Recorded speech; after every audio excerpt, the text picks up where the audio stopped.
நாளைக்கு independence day. இந்தியாவுக்கு மட்டும்தான், எங்களை மாதிரி ஸ்டூடெண்ட்ஸு கிடையாது.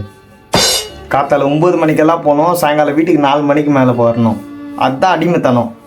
நாங்கள் எவ்வளோ கஷ்டப்படுறோம் தெரியுமா?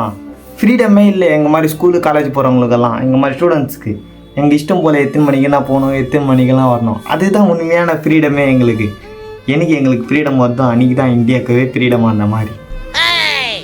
டெய்லி எக்ஸாமுன்றாங்க, ஹோம் ஒர்க்குன்றாங்க, கிளாஸ் ஒர்க்குன்றாங்க. எத்தனைன்னு பார்க்குறது? எழுதலாம் அடிப்பாங்க. அதுவும் அடிமைத்தனம் தானே. அந்த மாதிரி நிறைய இருக்குது. இன்னும் சொல்ல போனால் டெய்லி யூனிஃபார்ம் போட்டுன்னு போகணுன்றாங்க. அதனால் அது யூனிஃபார்ம் ஒரே வாடை சட்டெல்லாம்.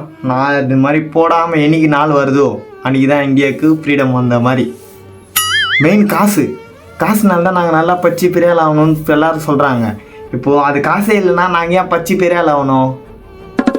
டெய்லி நாங்கள் பாட்டுனே ஜாலியாக ஃபோன் நோண்டின்னு இன்ஸ்டால் ரீல்ஸ் பார்த்துனே இருக்கலாம்ல. அப்போ தான் எங்களுக்கு ஃப்ரீடம் வரும். எப்போ பார்த்தாலும் படின்றாங்க. எனக்கு படிக்கிறது பிடிக்கல. நான் ஃப்ரீடமாக இருக்கணும்னு ஆசைப்பட்றேன். அதுக்கு தேவை ஸ்கூலு காலேஜ் இருக்கக்கூடாது. அப்போ தான் இந்தியா ஃப்ரீடமாக வாழும்.